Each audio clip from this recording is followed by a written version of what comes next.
If you're looking for a little break in the routine at your local church, today we're talking about how to do church in the park. So stay tuned here at the Better Sundays podcast at reachkeep.com. Welcome to the Better Sundays podcast. Focused, practical, and usable advice for church leaders looking to reach new young families and impact their community.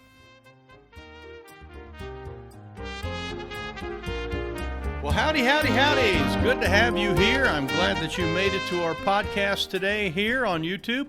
And for those of you that are listening on our regular podcast channel, good to have you on board. Today we're talking about a wonderful topic and really kind of a break in the routine that our churches get to do, and that is church in the park. And if you've never done a church in the park, hopefully these 5 or 6 points are going to just kind of help you kind of put it together real smooth like.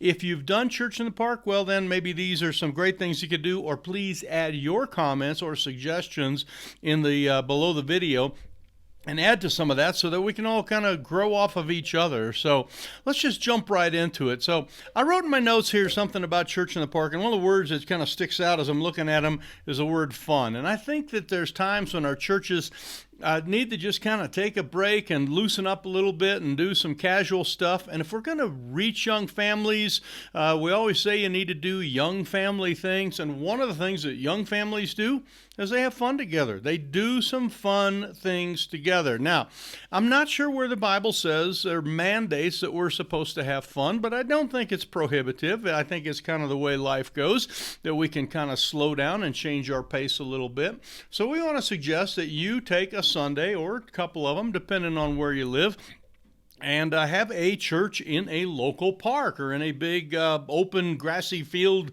kind of area of some sort. You'll have to look around and kind of see what works for you.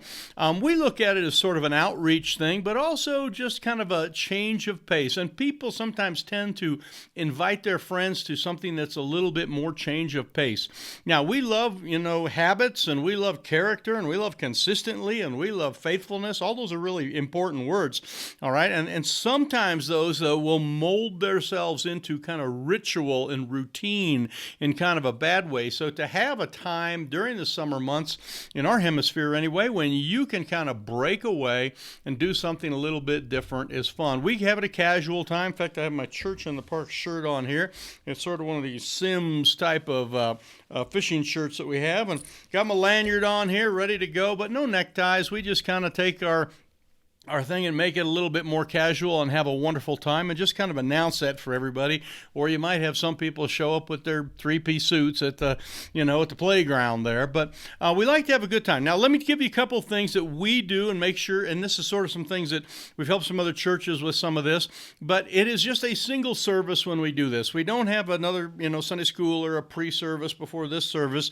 Your regular people who come early can still come early, and they can help set up, and they can become greeters, and they can love on everybody that comes early and spend time with them. So people who are in the routine can come a little bit early, and we always have some early refreshments there and some donuts and coffee a little bit, and that's a great thing. So those people can serve, and they can come and kind of help set up, because there's always a lot more things to set up as far as, chairs, and some things always forgotten, and someone has to run back to the church building and kind of get that. So it is just kind of a one single service, a great big thing. Now, people ask last time, what do you do with the kids? Do you have Sunday school rooms or junior churches or whatever? And generally, we announce this ahead of time that there will be no nursery. In other words, that the moms would come, it'd be like if you went to the park, and that's why we keep it a little bit shorter service, kind of keep it a little bit quicker, lighthearted, and a little bit. So if a mom's walking around with a baby, trying to, kind of keep them, active, that type of thing, or maybe get them to fall asleep, that works real well. So it is one of those things where the moms, if they have infants, would just kind of keep them right with themselves, and we wouldn't have an official nursery. We do, though, oftentimes after we do a little singing, we dismiss the kids over to kind of another area. And our church or our park has a couple little gazebo areas and we will have a specialized children's kind of message over there. And there's a playground over there, so when they're done, they can kind of go play, and the parents can kind of keep an eye on them. So it works real good. But think the kids thing through, however it works with your particular facility.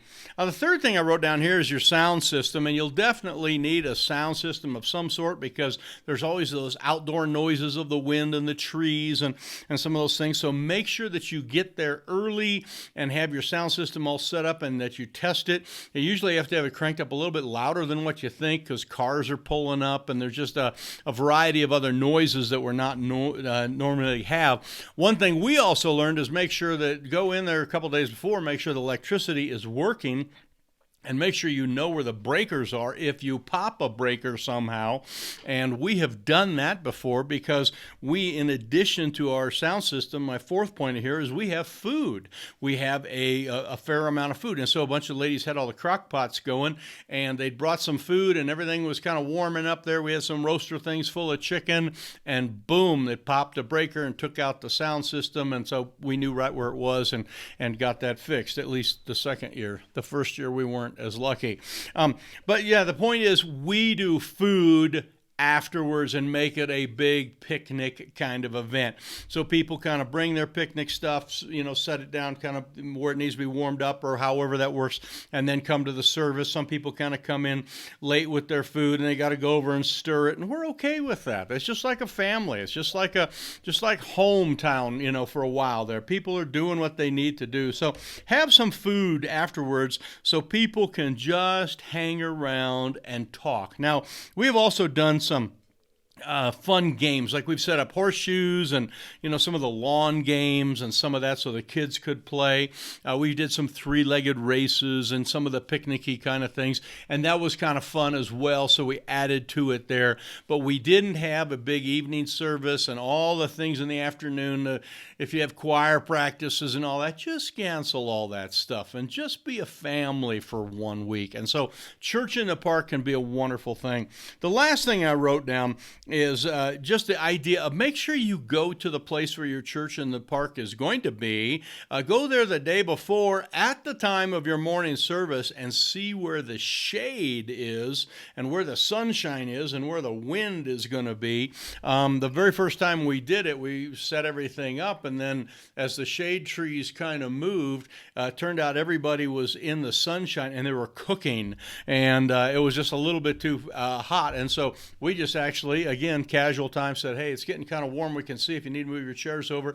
And we had people bring all their own lawn chairs. And so we started the service here and we ended the service way over here. It was kind of funny, but now we know where the shade trees kind of are and we sort of balance that out. But make sure you identify where the shade is going to be. And last but not least, make sure that you know that the automatic sprinklers are not turned on for Sundays when you're going to do your service. And I have personal experience of that as well, where everything kicked on. Make sure they don't go that morning either.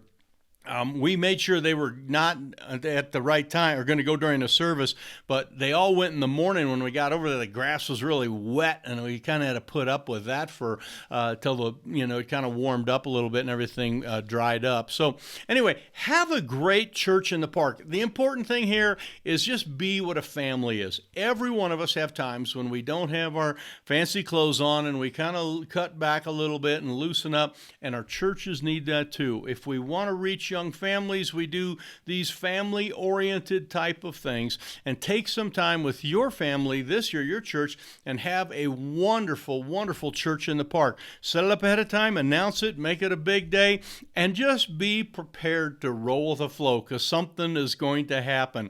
One bonus thing that I learned is we have a set of train tracks real close, and if a train happens to go by, you can't even hear 10 feet away. So we just kind of had the train plan, and that was like, if a train gets close, I'm just going to stop talking and everybody fellowship for a little bit, and we'll just kind of take about a 3-minute break, use the restroom if you need to, we'll reconvene and get going. And that was the best way to handle the train.